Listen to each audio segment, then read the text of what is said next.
So just for people who don't know who are you? My name is Jeff Rubin, and I guess for 20 years or so, I was the chief economist of CIBC World Markets. It's the investment banking arm of CIBC. I left CIBC World Markets in 2009 to publish my first book, Why Your World's About to Get a Whole Lot Smaller. And this is the sequel to it, The End of Growth, the other end of growth. And what was your motivation for doing this follow-up, if you will? Okay, my first book ended up by arguing that triple-digit oil prices wasn't some speculative blip, that this is basically where the supply curve for oil lied, and that anytime we would see the economy recover, we would see these prices come back, because an economic recovery requires an increase in oil consumption. And while oil can fall to $40 a barrel in a recession, the minute that the economy starts to grow, like a jack in the box, oil demand springs back, and lo and behold, so do those triple-digit oil prices. The problem is that those are the very same prices that killed growth, so what does that imply going forward? Well, I think it implies a static economy, or at least an economy whose speed limit has fundamentally changed. And it's a fairly detailed book, and obviously took some time to put together. How long did you spend on it? How many months? I spent like a good 8 or 9 months. I mean, like, I don't know how it is for other people, but for me, the book might be 80,000 words, but believe me, like, you probably end up writing a couple 100,000 before you get the 80,000 that you want. I'd say this book was probably written, well, as I say, I signed the contract, I believe, in April, and I think we had a manuscript finished by the end of January or Feb. Were you aware that this year is also the 60th anniversary of Silent Spring? No, I haven't. Did you read that book? Yeah, a long time ago, yeah. I'm just curious how old you were. My colleague said... Well, I'm 57, so what does that mean? It means that the last time the Toronto Maple Leafs won the Stanley Cup, I had my bar mitzvah. That was a long time ago. 67, you had your bar mitzvah? That's right. That was the last time we won the Cup. And that was when you read Silent Spring? No, well, probably not that much after. Maybe when I was a teenager. I seem to vaguely recall that being around at that time. Did you find it a seminal book when you read it? I think it was a seminal book. I think it was one of the clarion calls, one of the first, environmental calls of the time. I think that, perhaps the reason that you asked me that is that, one of the silver linings, because the subtitle of my book, unlike the other book, is, but is that all bad? And of course, we're conditioned to believe that, growth is the holy grail of our society. If you take away growth, that's a pretty apocalyptic statement. Well, I think there's a couple of silver linings, and the biggest silver lining is that we're not going to be able to afford to cook ourselves to death, because we're not going to emit half of the emissions that, say, the Intergovernmental Panel on Climate Change predicts we are. Not because we have the foresight to take policies to prevent that, but simply because we're not going to be able to grow. And when we don't grow, emissions fall. And there's lots of evidence of that, as recent as the decline in emissions in the US in 2009. Now, environmentalists would say, yeah, Jeff, but look how quickly those emissions rebounded. And I'd go, yeah, but is this rebound sustainable? Because I'm arguing neither zero interest rates nor trillion-dollar budget deficits are a substitute for cheap oil. And we're not going to be able to grow the same way we did. And we're not going to emit the same way we did, notwithstanding what Stephen Harper or Barack Obama do or don't do. Is this where it really stems from? You talk about grow the way we did. You're 57, so you're actually a late boomer. Is that right? Would you say I guess that? I am. Yeah. I guess I am. So would you say your upbringing in Toronto was fairly conventional? That everything would be provided for as long as you work hard, have a mortgage?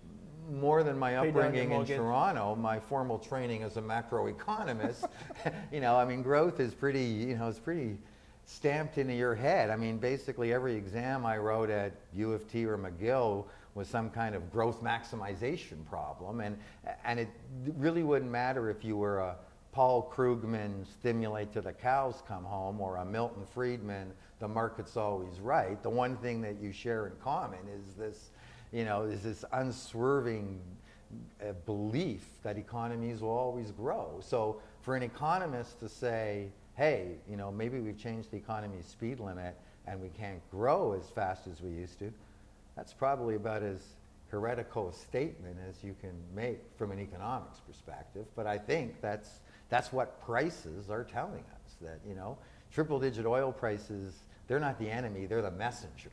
And the message they're sending is we live in a finite world. And as we start to feel the boundaries of that finite world, I think the solution is to try to, you know, less is more. How will this be adapted, you know, by governments, though? I mean, if they're still so terrified of anything dipping too low. Well, I mean, I think there are things that governments can do that can be quite helpful. The German job program of Kurzarbeit, for example. Kurzarbeit. Kurzarbeit is my pronunciation. Yeah.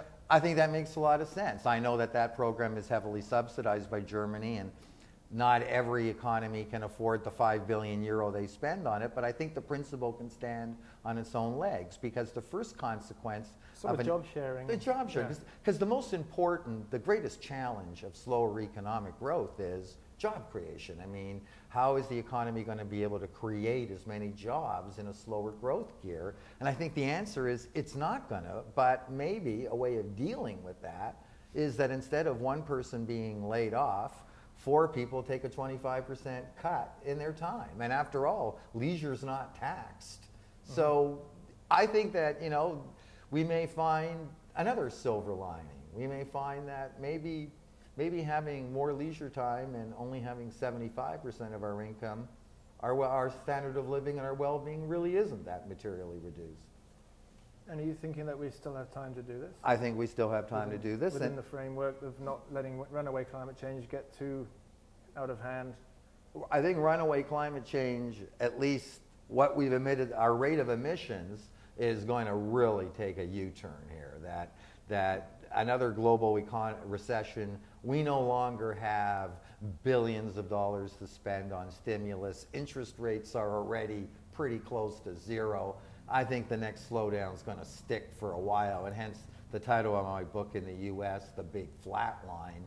What I'm talking about is not like a 3 to 4 quarter recession.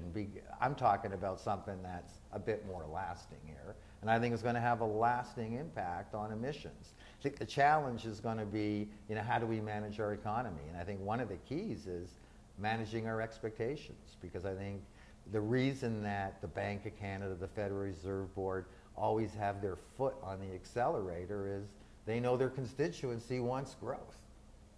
And, you know, for them to say, sorry, the economy can't grow as fast as it used to, just isn't right now a politically acceptable thing to say, even though it's, I think, economically the right answer. Do you think a time will come when that is the norm? That kind of balance is going to be the norm? I think it is. I think it is, because we're going to see that despite all this incredible stimulus, that our economies are still sputtering. And we're also going to learn, and we're learning right now, that yesterday's bailout is tomorrow's cutback. That when we look at what's happening in economies like Greece and Spain, we see that while this fiscal stimulus can give us a short-run spurt, the cost that we pay in the long run just means that this makes it more difficult to adjust to these triple-digit oil prices. I think culturally Spain's taken a huge hit. They've been recommended not to enter into the Eurovision Song Contest in case they win, because then they would have trouble hosting it next year. Yeah, well, you know, it's like having all kinds of knock-on effects. All kinds, and I think at the end of the day that Spain, the peseta will come back, the escudo will come back in Portugal, the drachma will come back in Greece, and the Eurozone will become, or the European Monetary Union, will become what it always should have been,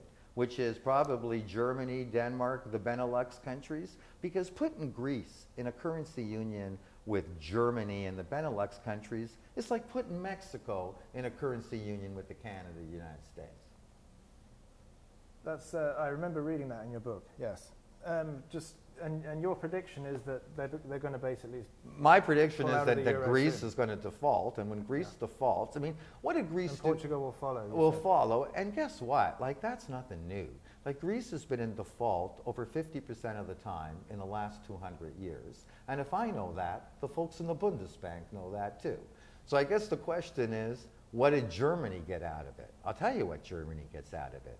Germany gets out of it a cheap euro. And remember that Germany is the second largest exporter in the world, second only to China.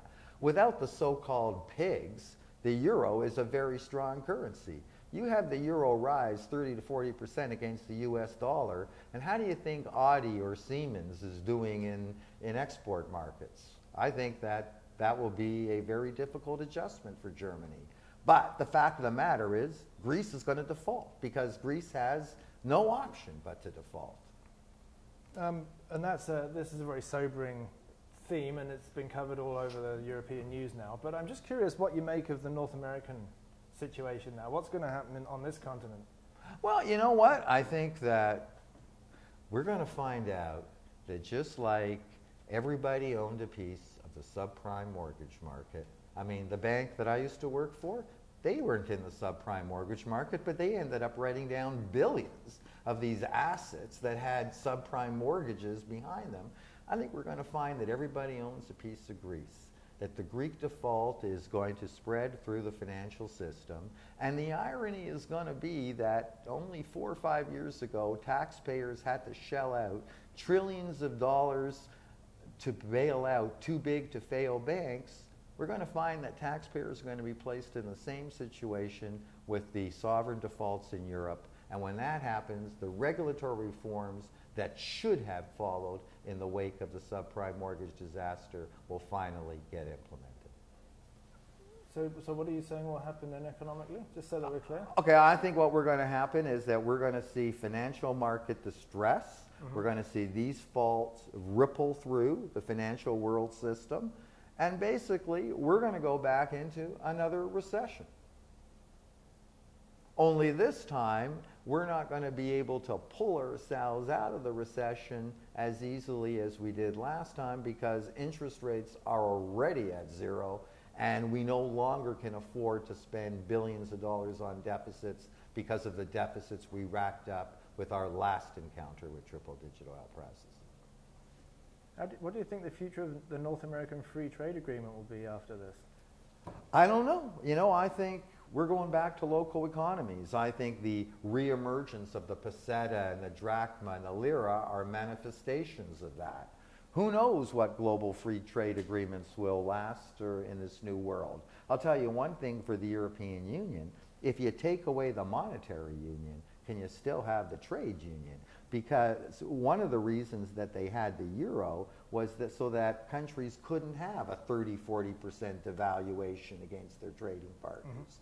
You know, will Greece, Spain, Italy, Portugal still be allowed to be in the free trade zone when they're no longer in the monetary union is a question that will be interesting to see how that plays out. Thank you. Well, anything you want to add? I think you've covered everything that I wanted to ask. So. I think it's all in here. I did want to ask you one last thing, if we're still rolling here. Have you heard of did you ever hear of the degrowth conference that took place in Vancouver? No. Over two years? But isn't there one coming up in Montreal or something? Yeah, that's also where they host them as well. But there's also a political party that used to be the Work Less Party, and they're now called the Degrowth Vancouver Party. Have you ever heard of that? No, but you know what? I predict their constituency will grow. There you go. I think he summed it up, you see. That's why you're from Toronto, because you can say things so much quicker and more concisely than people here. Thanks very much for interviewing me today. Thank you very much. Appreciate it. My pleasure. Take care. Take care.